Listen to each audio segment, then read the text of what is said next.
به نام خدا. این جلسه میخوام در مورد تفاوت ثبت موجودی مواد و کالا با سند حسابداری آزاد یا همون دستی با رسید خرید یه نمونه سوال حل کنیم. خب الان میریم تو پاساک حسابداری و مدیریت مالی، سند حسابداری. این قسمت دستی یا همون آزاد هست. سند حسابداری جدید.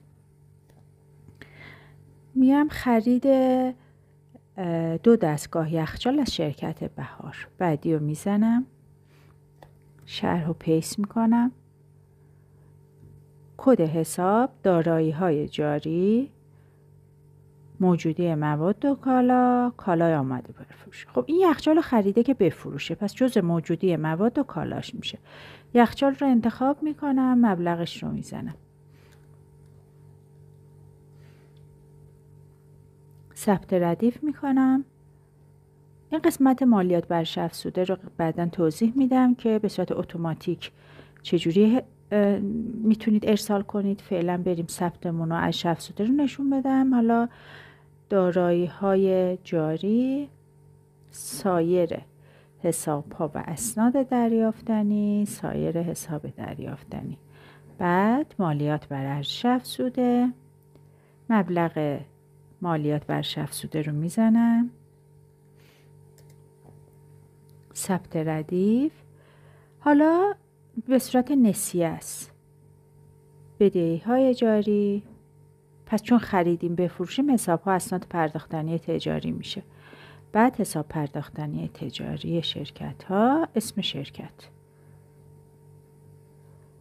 بس رو میزنم، جمعش رو اینجا نشون میده. بعد ثبت ردیف میکنم، ذخیره. اینم ثبت انتخاب میکنم و چاپ.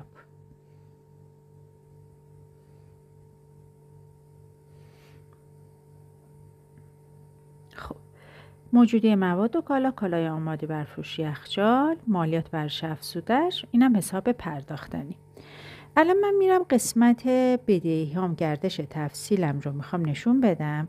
گردش تفصیل، کد تفصیلم شرکت بهار بود. انتخاب میکنم، تایید رو میزنم.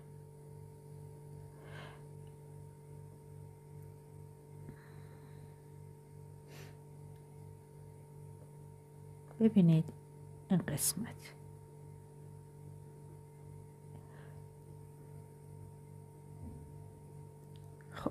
من خرید 2 تا یخچال که خریده بودم تو این صورت حساب که نشون میده 1,100,000,000 ریاله که از قبل 1,500,000,000 بدهی داشتم. جمع بدهی من میشه 2,600,000,000. خب بدهی منو خیلی کامل نشون میده، ولی نکته ای که هستش تو انبار، تو کاردکس مقداری اصلا تعداد رو نشون نمیده. ببینید کاردکس مقداری. خب من میرم کد کالامو انتخاب میکنم، یخچال، تایید رو میزنم. ببینید من از شرکت بهار الان 2 تا یخچال خریده بودم، ولی چون با سند حسابداری آزاد یا همون دستی بود تعداد رو اینجا نشون نداده. پس کسایی که تولیدی هستن، شرکت های بازرگانی هستن، خرید و فروش انجام میدن، حتما باید قسمت مدیریت زنجیره تامین رو داشته باشن که بتونن دسترسی راحتتری به انبار داشته باشن، آمار کالای وارده، صادره و موجودیشون رو بتونن راحتتر ببینن. پس اینجا نشون داده نشد، ولی مبلغ بدهی رو نشون داده شد. ولی شرکت های خدماتی دیگه نیازی به مدیریت زنجیره تامین ندارن، چرا که انبار اصلا ندارن که بخوان از این استفاده کنن.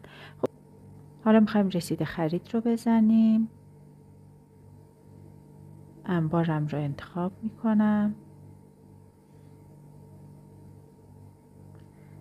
جدید رو میزنم، تامین کنندم رو انتخاب میکنم، شماره فاکتور، شرحم رو همینطور، بعدی شرح و پیست میکنم،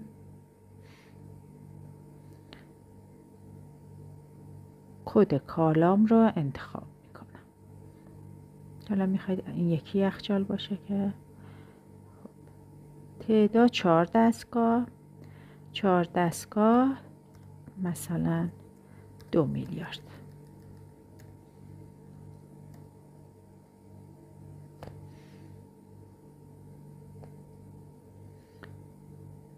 ارش افزودش رو میزنم، ثبت ردیف و ذخیره، تایید حسابداری،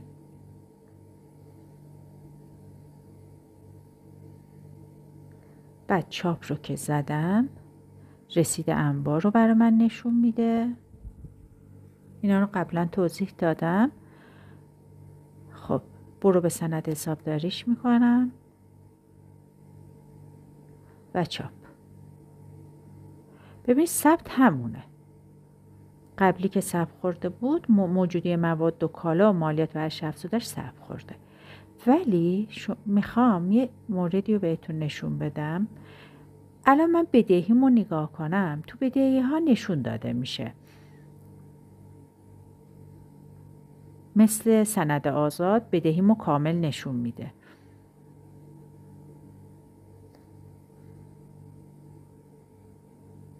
فقط کد تفصیل رو بزنم.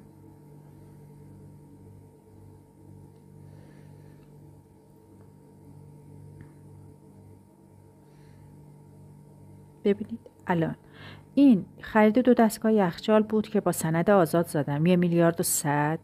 این با رسید خرید زدم 2 میلیارد و 200. خب پس تو قسمت بدهی ها هر دو مبلغ بدهی منو نشون میده، ولی قبلی انبار رو نشون نمیداد.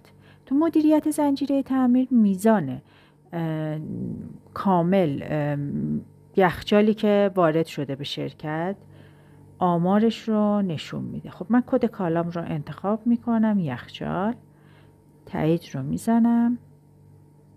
ببینید الان اینجا 4 تا نشون داده شد، ولی توی سند حسابداری آزاد یا همون دستی آمار رو نشون نمیداد. اینم تفاوت بین سند حسابداری آزاد با رسید خرید اتوماتیک هستش.